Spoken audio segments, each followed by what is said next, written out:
When Mr. Anthony, the solicitor, was courting Mr. Livingston's daughter, Miss Betty, he had only the one trouble. It wasn't his girl. She was a quiet, simple, affectionate slip of a grey-eyed girl that thought the sun risen set on him. The bother was, Mr. Anthony was so pleased about it that he began to put on fat. He told me his trouble one day we were out shooting over the Birmingham estate that Miss Betty's father was agent for, and I only laughed at him. What odds does it make, says I, if your young lady takes no notice? That comforted him for a while, but the following week a thunderbolt fell on him. George, says Miss Betty to him one evening, very timid, I'm thinking of trying to slim. It would never do for the two of us to get fat, says she. People would look after us as we went down the street. Mr. Anthony jumped, as if he'd touched an electric wire. That settles it, says he. I needed that jog. Oh, it's not that I'm greedy, dear, but I am a great judge of food and wine. It seemed a pity not to exercise my talent. Now, my mind is made up. As from the end of tonight's dinner, I'll have to eat that since it's cooked, I go on a diet till I've lost 1.5 stone. I will not have you slimming, Betty. Curse it, says he, I don't care if you grow as round as a dumpling. I love you. But we mustn't become ridiculous. Listen to me, darling, says he, warming up. From tonight, I go on Dr. Thompson's diet. Oh, it's a corker, mind you. It slimmed old Mrs. McGimpsey till she rattled in her coffin. And it may kill me too, but my word is my oath. Damn me, if it wasn't boiled chicken and bacon, I'd give tonight's dinner to the dog. Oh, don't overdo it, George, says Miss Betty, a trifle frightened. You might injure your health, and you forget that tomorrow's Christmas Day, and you're dining with us. I was doing more than that, says Mr. Anthony. I was dining in the middle of the day as well, just to spite my old housekeeper. She has my Christmas dinner bought, a turkey and a ham and sausages and chestnuts and heaven knows what. And I got a present of 2 bottles of champagne from Mr. Birmingham that would make a tombstone angel play jazz tunes.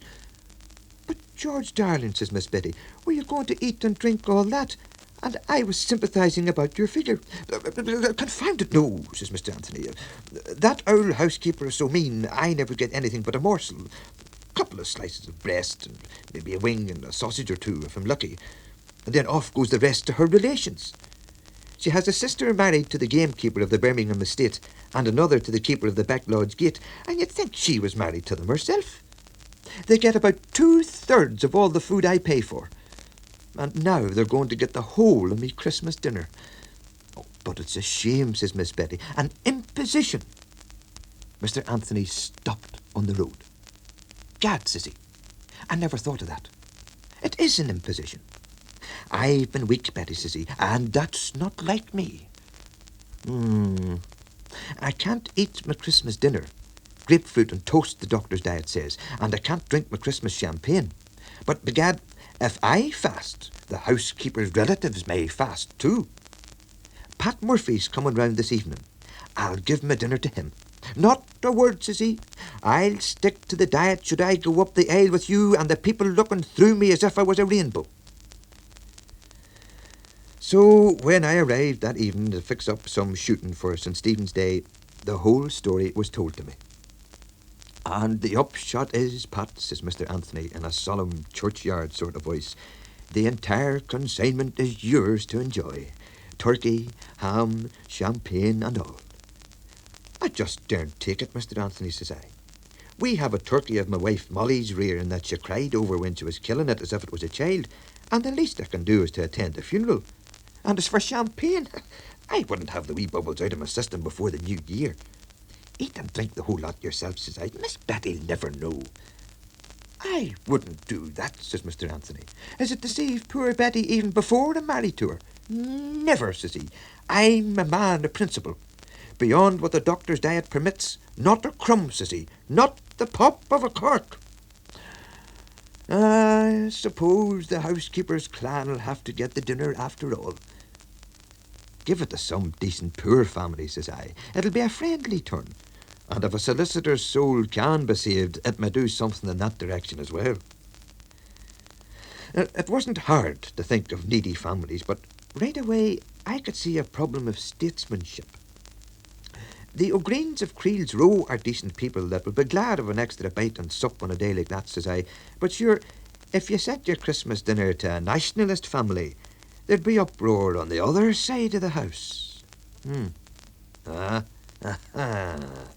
This is where brains and experience come in, says Mr. Anthony, all pleased with himself. There's a unionist family called Williamson on the far side of the row. We'll split the dinner between the two families, and I'll throw in a drop of whisky each to warm their stomachs after the champagne. If you do that, says I, your soul and body are safe for the Christmas holidays anyway. And all the same, Mr. Anthony, says I, you'll find it a long Christmas day. It can't be helped, says he, looking a bit glum. Principle is principle. But, do you know, Pat, I think it would be a kindly act if you and I dropped round to the houses of these two poor families tomorrow. They'd like to see the giver of the feast, and it might console me under the diet if I saw other people doing themselves harm instead of me.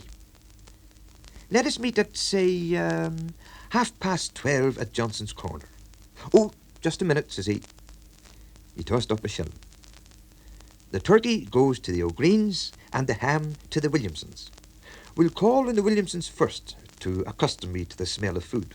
If I encounter the turkey first, I might be tempted to taste the stuffing. The next day, about 1:45, Mr. Anthony and I walked up the path to Robert Williamson's cottage. About 6 feet away from the front door, Mr. Anthony stopped me. Do you smell it, Pat, says he. What, says I, after a hard sniff. The ham, says he. Pure Limerick. I wouldn't know it a mile away. Oh, they're a queer lot in the south of Ireland, but damn me, they can make ham. When we went into the Williamsons' kitchen, there was nobody there but Mrs. Williamson and the two children. The fire was barely in. There wasn't even a saucepan on it. Mrs. Williamson was blowing the bellows, and she looked up all surprised. Mr. Anthony stammered a little. I was just taking a Christmas morning walk with my friend Pat Murphy, says he, and we thought we'd call and wish you a happy Christmas. Thank you, sir, says Mrs. Williamson, very pleased. You were always very kind. Shake hands with the gentleman, says she to the children, and say thank you. Well, now, it's very hard to have a child saying thank you for nothing. So Mr. Anthony put his hand in his pocket and fetched out some silver. I looked, and the devil a thing smaller was among it than 2 shilling bits. He gave the children one apiece, but you could see by his face he was adding to the cost of the ham. Mrs. Williamson thanked him herself with the tears in her eyes. Robert got half a day's work this morning at double pay, says she, and he'll not be back till 2:30, so I haven't a bite cooked in the house that I could offer you. Mr. Anthony's face fell, and he gave a very straightforward sniff. Mrs. Williamson took the hint. You've said it, sir, says she. It's a bit on the elderly side, sure enough, but maybe you would take a morsel. She went to the cupboard and fetched out a piece of very broad-minded looking cheese, though the green was beginning to get the better of the orange. Try a piece of that and a sup of whisky, sir, says she. You and Pat Murphy, just for the credit of the house. Mr. Anthony turned his back on the cheese and poured himself out a stiffish glass. It pulled him together a good deal, for he faced round manful again. Thank you, ma'am, says he, but I'm on a diet, and cheese is specially forbidden. But you're right to eat that piece at 2:30, for I doubt it'll be past its best by 3 o'clock. Now, don't be drinking all the woman's whisky, Pat, says he to me, that was barely taking a poor man's drink. I thought we were neither to eat nor wet our lips till we got home.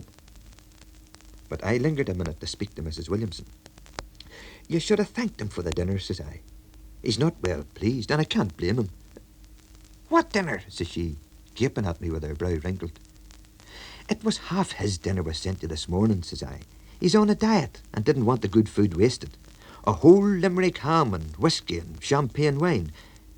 Did you not open the parcel yet? If there was a parcel sent me, it must have gone astray, says she. For as true as I'm here, I never got a crumb. That's queer, says I, before I could catch myself on.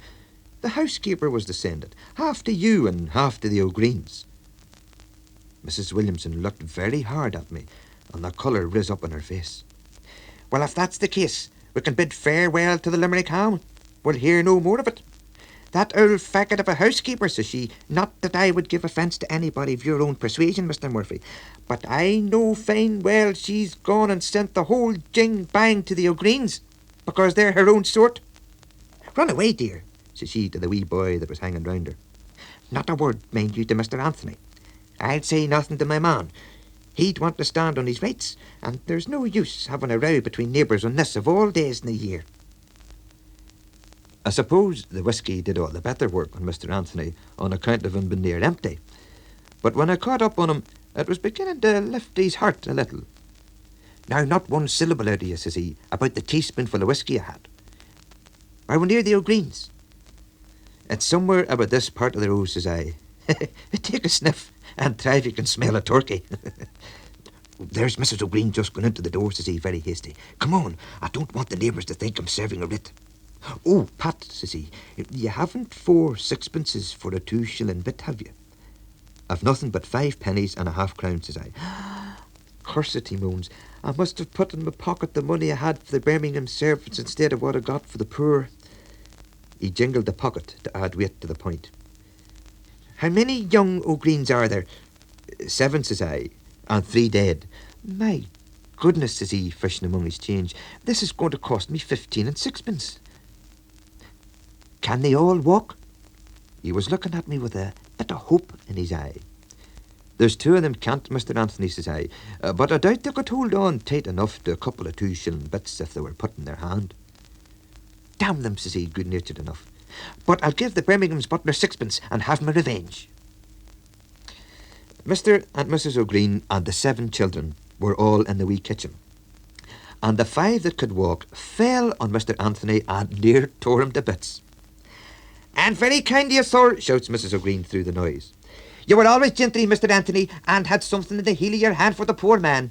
And God bless you and the pretty girl you're going to marry, and may you raise as healthy and hearty a flock as my own and as many of them, though I doubt the mistress is a little bit light in the make for it. Mr. Anthony had been holding on to his money so far, but this was too much for him. He hauled out the silver, and then he splutter began at the half-crown end and cost himself an extra 6pence. Oh, there was great enthusiasm, and Mr. Anthony's Sunday breeches aged 6 months in about 3 minutes. We're just going to have our Christmas dinner, roars Mrs. O'Green. You'll have a bite with us. Hold on till I try the pot. Good gracious, says Mr. Anthony in my ear. I hope they haven't put in the champagne too. She laid a big dish on the table, and the boiling pot cleared away through the crowd for itself. Out tumbled a stew of rabbits and bacon and vegetables that would have tempted a sick millionaire, let alone a man on a diet. It's hardly done yet, but take it in your fingers, sir, says she, handling the leg of her rabbit. And just pick it as you stand there. Ah, now take it. It won't talk to you. Barring you prosecute my man for shooting it accidentally in Mr. Birmingham's domain, and a gentleman like you wouldn't do that.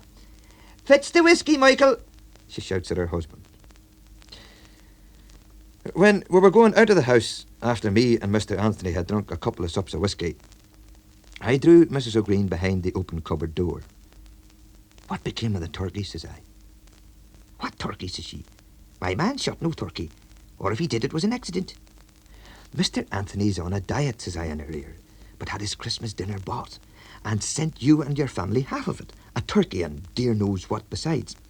The housekeeper was to send or bring it, and Mr. Anthony came round hoping for a wing or leg so that he could eat and still keep his conscience clear. Mrs. O'Green looked at me, and then took a half-scared look over her shoulder at her husband. Come outside, says she.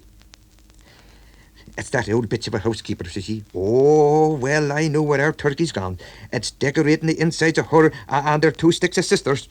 Oh, but for the love of mercy, Pat Murphy, say nothing to nobody, for Michael has a wee sup of drink on him, this being Christmas morning, and if he hears this news, there'll be ructions.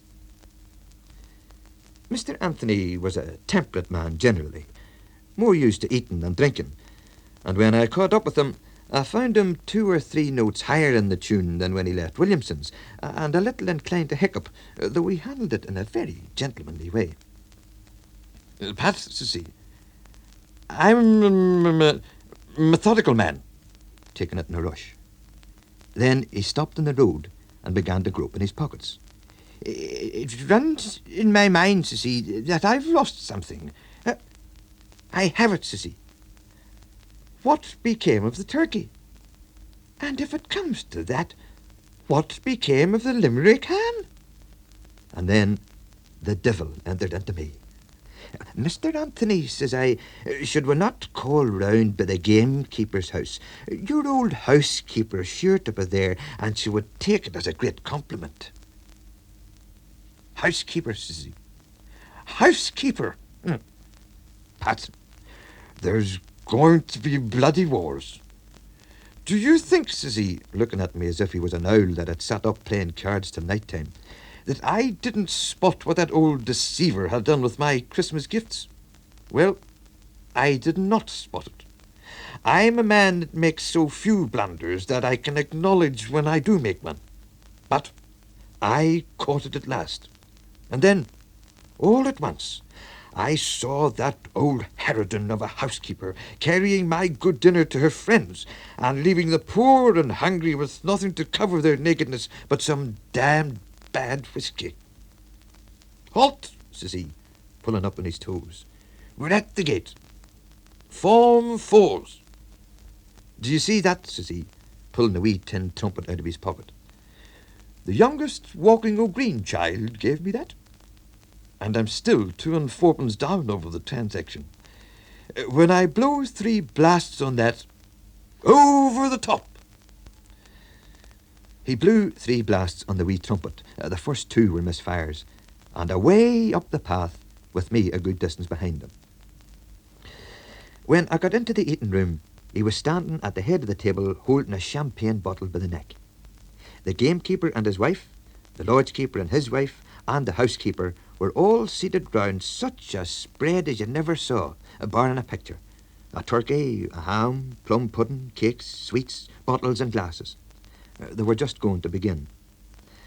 There was a big salmon trout in front of the gamekeeper, and he dealt it all round the party and given himself the ace. Mr. Anthony was looking down on them with what would have been a frown if his features could have kept their places in the glass. It is my dinner, says he, catching a hiccup just as it was trying to escape. So my dinner. That's my trout you're eating. You might think that's a boiled trout, but it's not. It's a poached trout. So where are you? Says Mr. Anthony so loud all of a sudden that the gamekeeper raised his knife and fork to protect himself. You never saw 5 people as willing to be in another place as the party round that table. But the gamekeeper gathered himself together. You're wrong, sir, says he, very soothing, a thing that didn't help his case at all. I got this fish from Big Billy Lenehan of the hills. So did I, says Mr. Anthony. And the gamekeeper didn't know the answer. The fish was a present to me, says he at last. That it may choke me if it wasn't, says he, getting desperate. Very good, says Mr. Anthony with great satisfaction. Let it choke you. Stand up and swallow a mouthful, and if the fish doesn't choke you, I'll make it apologise. The gamekeeper looked at his wife most pitiful, but she had nothing to say, and Mr. Anthony seemed very determined. So the gamekeeper stood on his feet with a plate of fish in one hand, balanced about a couple of ounces on the blade of his knife, and made a shot at his mouth. He half caught the piece of fish, saw that it was slipping, took a sudden suck, and between that and 6 pair of eyes watching him, 2 of them in hope, sure enough, he choked. And the right name of it was choking. He was a short-necked, red-faced man when he started, but before you could count 3, he was purple, and the eyes were coming out of his head. I think it was his bad conscience more than the fish, but one or other looked like being the death of him. The 3 women let a combined family yell and gathered round him, crying and lamenting. The brother-in-law got him under the arms, and between pulling and hauling, they had him out of the room and into the kitchen in a twinkling, and the door shut. Mr. Anthony wasn't a bit put about, but laid down the bottle of champagne and took up a whisky bottle. Seeing I'm on a diet, Pat, says he, and have to deny myself, and you don't like champagne, we'd better begin the week with whisky. But just as he spoke, a big boulder of a stone came flying through the window. Mr. Anthony seized the champagne bottle again and dived under the tablecloth. And just as I was ducking behind a chair, in rushes Michael O'Green with his two eldest boys on his heels, and him wild looking. "You stole me Christmas dinner," says he, "but you'll never eat it." And with that, he lays hands on the turkey. "Grab all you can, lads," says he. "What's not ours, we'll make ours." But even in the state he was in by this time, Mr. Anthony was still the legal man. "Justice and fair play," says he, rising to his feet. "Take what you like, but leave the ham." It was like a ghost rising before Michael. He let half a prayer, half an apology out of him, lifted the turkey, called off the family with what plunder they'd laid hands on, and away down the road galloping. But nothing could shake Mr. Anthony by this time. "Right, Pat," says he, "you take the ham and I'll carry the champagne. Fetch one of those bottles of whisky too, or the Battle of the Boyne will be fought all over again in Creel's Row this day." And he wasn't far out. Robert Williamson was a quiet, determined man that liked to get to the bottom of things and insisted on what was his due. When he came home, his wee son told him enough about the dinner he had missed for him to get the whole story out of his wife. He put on his hat. "Leave the dinner till I come back," says he. "I'll either have that ham with me or Michael O'Green by the hair of his head."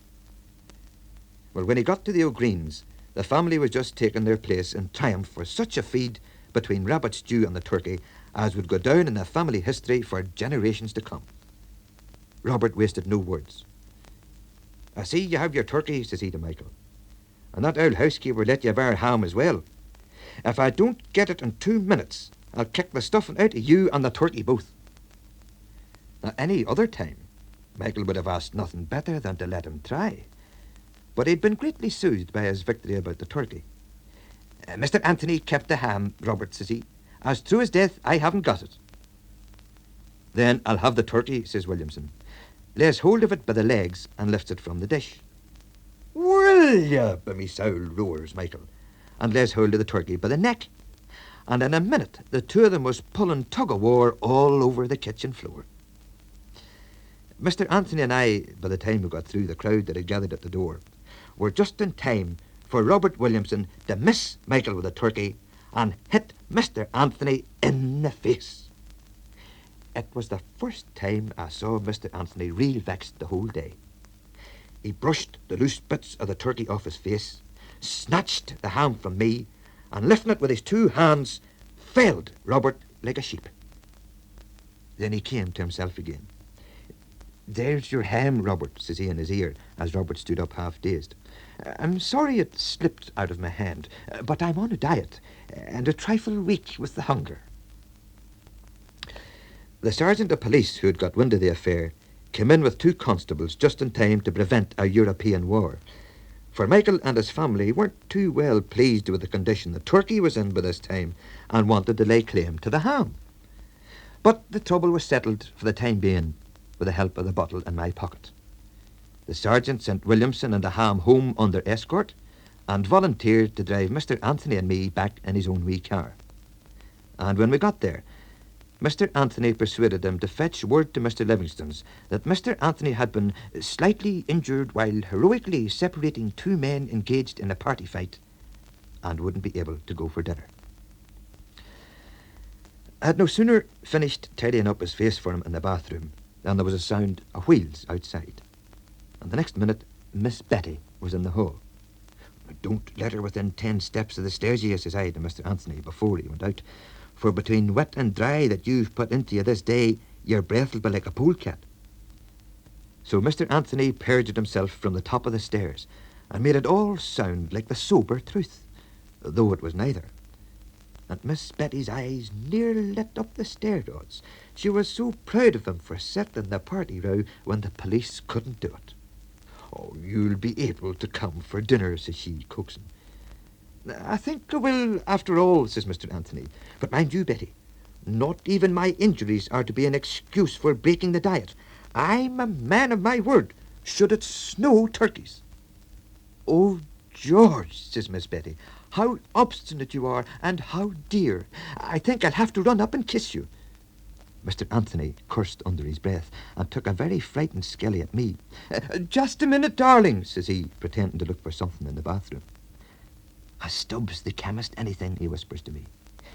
He has capsules, says I, would make violets out of a bad egg, but they take a while to work. Betty, dear, says Mr. Anthony, it sounds very unromantic, I know. The truth is, my lips are a good deal bruised, and Pat Murphy is getting me something from the chemist. And I think, darling, his voice would have lubricated a stripped bearing, I think they'll be healed by dinner time.